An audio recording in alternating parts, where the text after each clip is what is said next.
የሞዳ መዝናኛ የክብር ስፖንሰሮች ማለዳ ፎም፣ ኢትዮ ጠቢብ ሆስፒታል።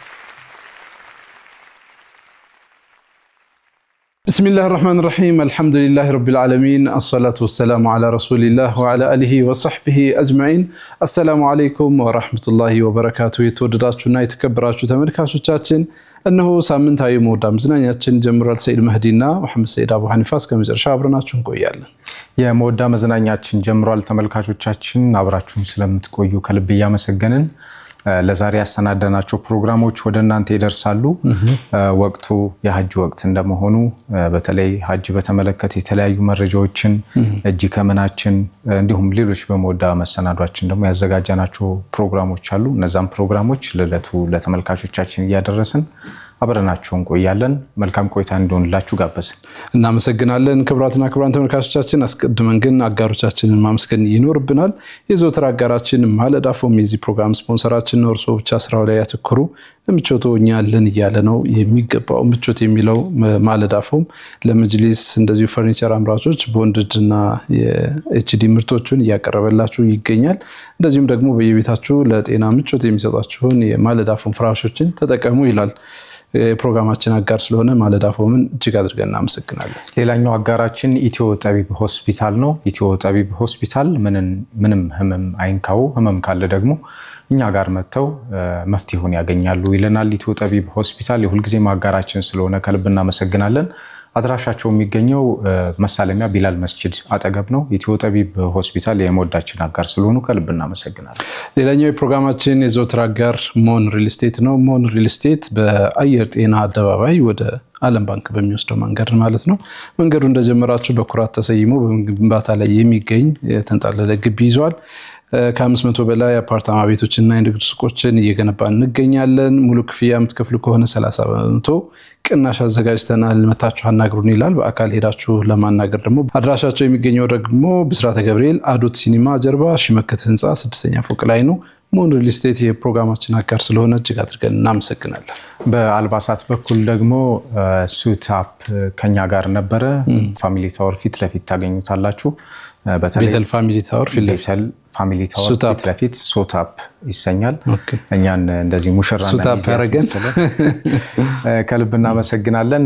በተለይ ሙሽራ ለሆኑ ለሚዜዎች፣ ግራጁዌሽን ደግሞ ለወንድም ለሁለቱም አልባሳት አላቸው። እነሱ ጋር ለመርቃትም እዛው ጎራ ብላችሁ እንደኛ መዋብ ትችላላችሁ። ከልብ እናመሰግናለን። እጅግ አድርገን ነው የምናመሰግነው። ክብራትና ክብራን ተመልካቾቻችን ቆይታችን ይቀጥላል። አሁን ሰዓቱ እጅህ ከምን ነው።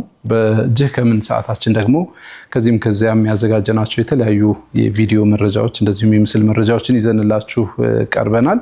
አስቀድመን እንግዲህ ያው የተለያዩ መረጃዎችን ከማንሳታችን በፊት በሀገራችን እንግዲህ አክሱም ወንድም እህቶቻችን ያለፉበት ያለ ጊዜ አለና እነሱን ማሰብ ያስፈልገናል። በያዝነው ሳምንት ተማሪዎችን ሁሉ ከትምህርት ቤት በሂጃብ ምክንያት እስከማገድ ደርሰዋል።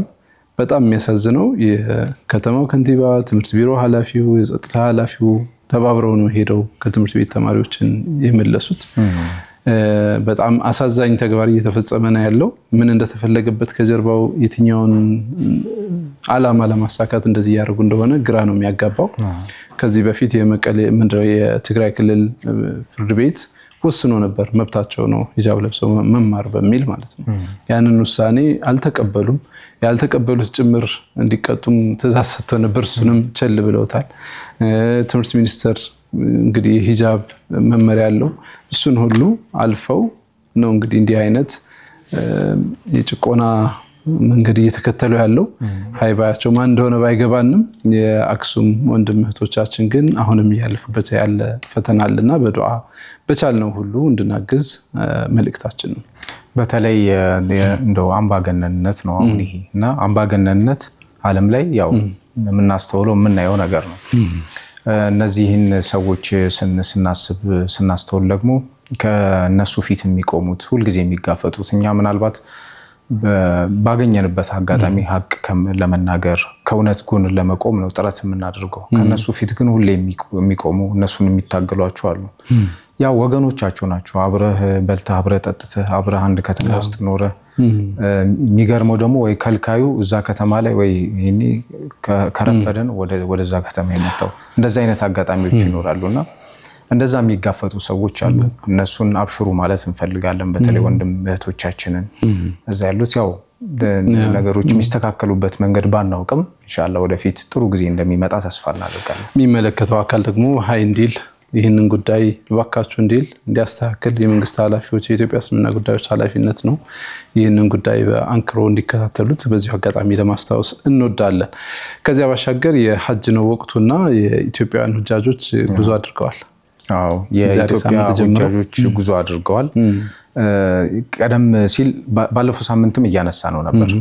በደንብ የተደራጀ አቀባበል ነው ያለው ስነ ስርዓት በጣም ደስ ይላል። እንደምናውቀው ደግሞ የሳውዲ መንግስት በየአመቱ አዳዲስ እድሳቶችን ያደርጋል፣ አዳዲስ ፕሮግራሞች ለሁጃጆች ያደርጋልና ያው ከተለያየ ዓለም የሚመጣው ሰው ደግሞ ኤምባሲውም እዛ ሁጃጆች የሚቀበሉት የሚያስተናግዱት ወንድሞቻቸውም የተለየ አዲስ ነገር ለመፍጠር ቆንጆ ነገር ለማድረግ ጥረት ያደርጋሉ። ምናልባት አይተህ ከሆነ ለኡምራ ሰዎች ሲገቡ የተለየ አቀባበል እልል እየተባለ ምናምን ያ ነገር በጣም የተለየ ስሜት ይፈጥራል። ለሐጅ ደግሞ ሲሆን በጣም ሞቀት አለው። ይሄን ኢትዮጵያውያን ማድርገውታል።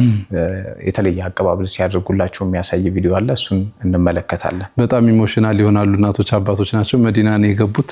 አቀባበሉ ደመቅ ያለ ነው። የኢትዮጵያ እስልምና ጉዳዮች እንግዲህ ጥሩ መሻሻል ነው ያሳየው እዚህ ላይ። እስኪ ይህንን ቪዲዮ እንመልከተው።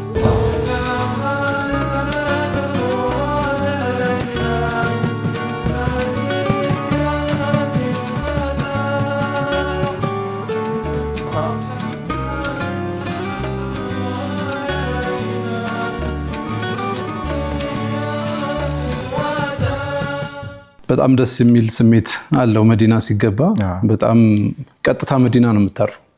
ይሄኛው ስፔሻል ኡምራ ስትሄድ መካር ጅዳ አርፈህ ከጅዳ እንደገና ባስ ይዘህ መዲና የምትሄደው። ይሄኛው ቀጥታ ነው መዲና ፕሌን ነው የሚያርፈው የሐጅ ወቅት ላይ እና መዲና ስትገባ ሆቴል እንዲህ አይነት አቀባበል ሲጠብቅህ ደግሞ በጣም ደስ የሚል ስሜት አለው። ለማንኛውም መልካም የሐጅ ጊዜ ይሆንላቸው። በዚሁ አቀባበል ውስጥ ደግሞ አንድ ያገኘነው ቪዲዮ ሱዳናዊ እናት ናቸው። ከረጅም ጊዜ ናፍቆትና ጉጉት በኋላ የተሳካላቸው የሐጅ ጉዞ ነው። እሳቸውም ሲገቡ በጣም በነበረው አቀባበል የተለየ ስሜት ሲሰማቸው ይታያል ቪዲዮ ላይ። እሳቸው ብቻ አይደሉም አቀባበል ያደረጉትም በእሳቸው ስሜት አስተናጋጇ ጭምር ስትረበሽ ይታያል። ምን ያህል ጊዜዎት ሆኖት በዚህ ምኞት ይላቸዋል ጋዜጠኛው። በቃ እድሜ ሙሉ ስመኘው የነበረ ጉዳይ ነው ይላሉ። አቀባበሉን ያደንቃሉ። ሴቶቹ የተቀበሉበትን መንገድ ምናምን ያደንቃሉና ይህንን ቪዲዮ እንጋብዛችሁ።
እንግዲህ ቪዲዮ ተከታትለን ተመልሰናል።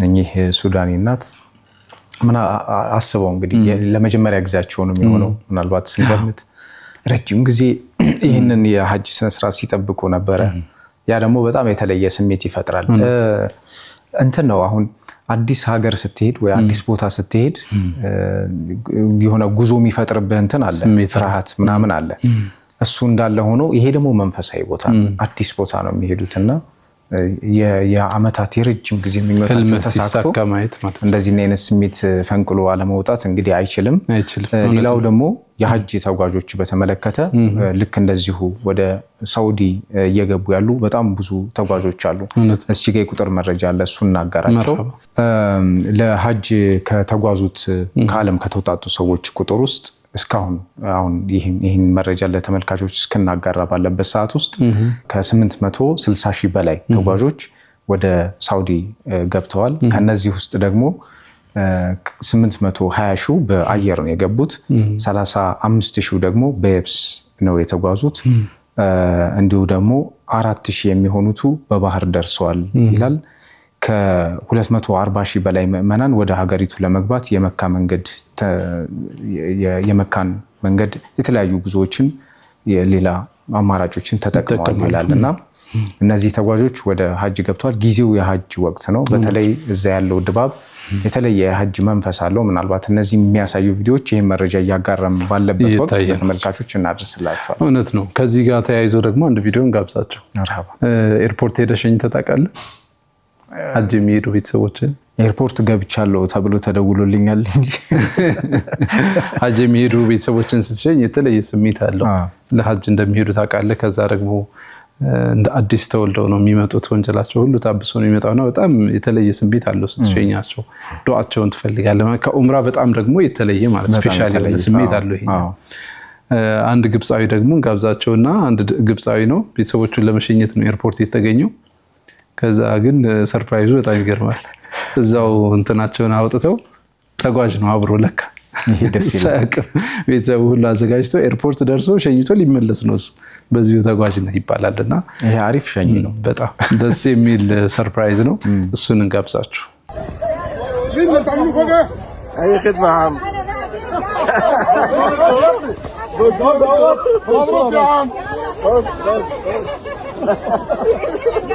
خد يا باشا يلا شفتك مبسوطه طيبك طيبك طيبك وعملت اللي جاب واحده شنطتك شنطتك والله تأشيرتك قاعدة ايه مش مصدق والله يا عم انت كده محمد اسمع من انا تذكرتك وتأشيرتك وبرقودك اهو توكل على الله الف مبروك يا ابو الحاج فين الحصان ايه يا حصان ايه رايك في المفاجاه دي والله ما يعرف والله ما حد يعرف الا من خالك وشو عارفه في الاتوبيس بس والله ما يعرف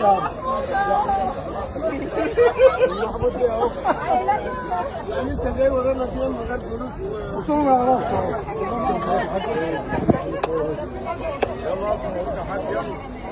يلا يا رجاله يلا عشان تخش بقى تخلي بالك من شنو انت في الرحله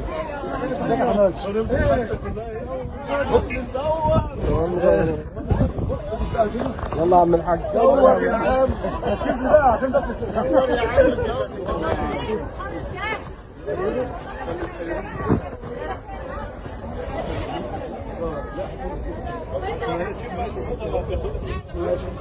يعني كان جاي معاكم السوق مش معاكم انت كنت جايبين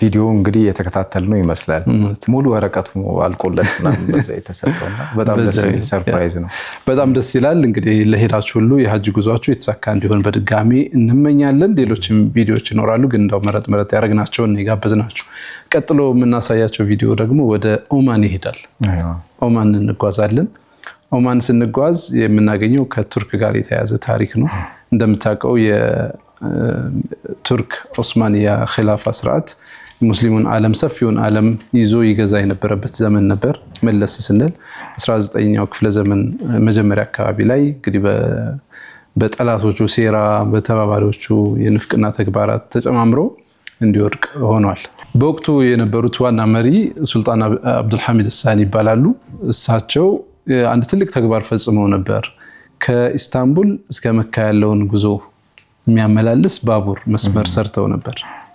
እንግዲህ ከኢስታንቡል ተነስተ መካ መዲና በባቡር ነው ፋብለ የምትመለሰው። በመሃል ሶሪያን ታገኛለህ፣ ኦማንን ታገኛለህ፣ ኢራቅን ታልፋለህ ምናምን በቃ የሙስሊሙን ዓለም እየጎበኘህ ነው የምታልፈው። አስበዋል። ቱርካዊና ስትነሳ መሃል ላይ የሶሪያ ወንድሞችን ደግሞ ትቀላቀላለህ፣ ኦማን ወንድሞችን እየተቀላቀልክ ነው የምትገባው ለሐጅ ሲጓዙ ማለት ነው። እንዲያውም አንድ ኢሜጅ ከዚህ በፊት ማጋራት ትዝ ይለኛል። የተለያየ ሀገር ዜጎች ናቸው ግን በአንድ ባቡር እየሄዱ ለሐጅ ማለት ነው። በጣም ደስ የሚል ጊዜ ነበርና እንግዲህ የዑስማንያ ኺላፋ ከጣሉት በኋላ አንዱ እግረ መንገዳቸውን የሰሩት በየሀገራቱ ይህንን የባቡር መስመር የማፍረስ ስራ ነበር። ያው እርዳታም እገዛም እንዳይመጣ እንዳይል ማለትና ከስራ ውጭ ሆኖ ቆይቷል። አሁን ግን ያንን መስመር እንደ አዲስ የመስራት ስምምነቶች እየተደረጉ ይገኛል። ይህንን በማስመልከት በኦማን የሚገኘው የቱርክ ኤምባሲ ጉዞ አዘጋጅቶ ነበር። ወጣቶችን ሰብሰብ አድርጎ ኦልድ የሆነውን ባቡር ይዞ ኦማን ላይ እንግዲህ ለመጀመሪያ ጊዜ ከ100 ዓመት በኋላ ማለት ነው ጉዞ ማድረግ ተችሏል። ያንን ታሳቢ ያደረገ ጉዞ ማድረግ ችለዋል። ይሄ ሩቱ እንግዲህ ከኢስታንቡል እስከ መካ ያለው ሩት እንደ አዲስ ተሰርቶ የባቡር መስመር እንዲሆን ስምምነት ቅርብ ጊዜ ማድረጋቸውን ሰምተናል። ለማንኛውም እዛ ጋር የነበረውን ስሜት ግን የሚያሳይ ቪዲዮ እንጋብዛቸው።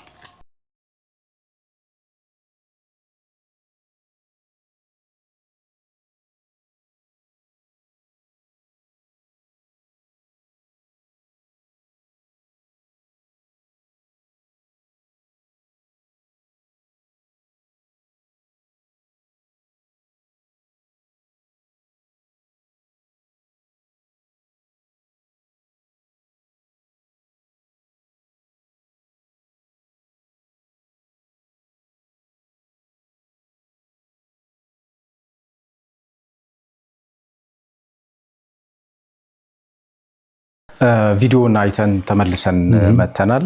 እንግዲህ ቱርኮች በተለይ ታሪክ በመመዝገብ በጣም ይታወቃሉ። በተለይ ከመካና መዲና ጋር ያላቸው ከሳውዲ ጋር ያላቸው የቀደመ የታሪክ ትስስር አለ። ምናልባት ብዙዎቻችን እናውቀዋለን ያ የታሪክ ትስስርና በጣም ታሪክ በመመዝገብ ደግሞ አሁን እንትንም ነው የሆነ ሰዓት ላይ ረጅም ጊዜ ዓለምን የመግዛት ዓለምን የመቆጣጠር ትልቅ አቅሙ ነበራቸውና በየቦታው ታሪካቸው አለ። ያን ታሪካቸው ደግሞ ለማስታወስ በዚህ መንገድ ማየታችን በጣም ደስ ብሎናል። ወደ ፍልስጤም ደግሞ ልናቀና ነው። መርሐባ። ወደ ፍልስጤም ስናቀና በተለይ በቅርቡ አሁን ይመስለኛል ያለፈው ሳምንት የላሊጋ የስፔን የላሊጋ እግር ኳስ ማብቂያ ዋንጫ የሚያነሱበት ውድድር ተካሂዶ ነበረ። ኤል ክላሲኮ ነው የሚባለው። ባርሴሎና ከሪያል ማድሪድ ነው የተገናኙት። ይሄ ስነ ስርዓት ከተካሄደ በኋላ ዋንጫው የሚታይበት የከተማ ትርኢት አለ። በዛ ትርኢት ውስጥ የ18 ዓመት ታዳጊ የሆነው ታዋቂ የእግር ኳስ ተጫዋች ላሚን ያማል የፍልስጤም ባንዲራ ከታዳሚዎች መሃል አይቶ ተቀብሏቸው ለረጅም ሰዓት ሲያውለበልብ ባንዲራውን ሲያውለበልብ ታይቶ ምናልባት ይሄ ማለት ያው ባንዲራው ለበለበ ዜና አይሆንም። አንድ ልጁ ገና ወጣት ነው። በዚህ ሂድሞ እንደዚህ አይነት ተግባር አይከን የሆነ ልጅ ነው። በዚህ ተግባር መፈጸሙ በጣም የሚያስገርም ነው። ሌላው ደግሞ ከዛ በተቃራኒ ያምባገነኑ ደግሞ ተጽዕኖ አለ። ያን ተጽዕኖ ደግሞ አልፎ በተለይ እግር ኳስ ውስጥ በቀጥታ ነው ተጽዕኖ ያለውና ያን ተጽዕኖ አልፎ እንደዚህ አይነት ድጋፍ ማሳየት ቀላል ነገር አይደለም። ይሄን አስመልክቶ ጠቅላይ ሚኒስትሩም አፕሪሺየት አድርገውታል። ስፔን እንደምናውቀው በጣም ደጋፊ ናቸው በፈለስጢን ጉዳይ። ከፕሬዝዳንታቸውም ጀምሮ የተለያዩ የአደባባይ ትዕይንቶችን ያዘጋጃሉ። በጣም የፍልስጤም ባንዲራ አይጠፋም። በቃ የነሱ ትርኢት ላይ ስትሮንግ የሆነ ድጋፍ ነው ያላቸው ለፈለስጢን። ያው ስፔን እንደምናውቀው የአንደሉስ ታሪካችን አካል ነው። እንግዲህ አላህ Subhanahu Wa Ta'ala አሁን የሚመልሰው ልባቸው ውስጥ ያለውን ፍላጎት ማለት ነው። ለማንኛውም እነዚህና ሌሎችንም መረጃዎች አደረስናችሁ። ቀዳሚ ፕሮግራም መጋበዝ ይኖርብናል። እጃችን እንደዚህ ነበር እንላለን። እንግዲህ በሙስሊሙ ዓለም ከሀገራችን አንስተን ዞር ብለን ተመልሰናል። ቀዳሚ ፕሮግራማችንን ተከታተሉልን። ተመልሰን የምንገናኝ ይሆናል። አብራችሁን ቆዩ።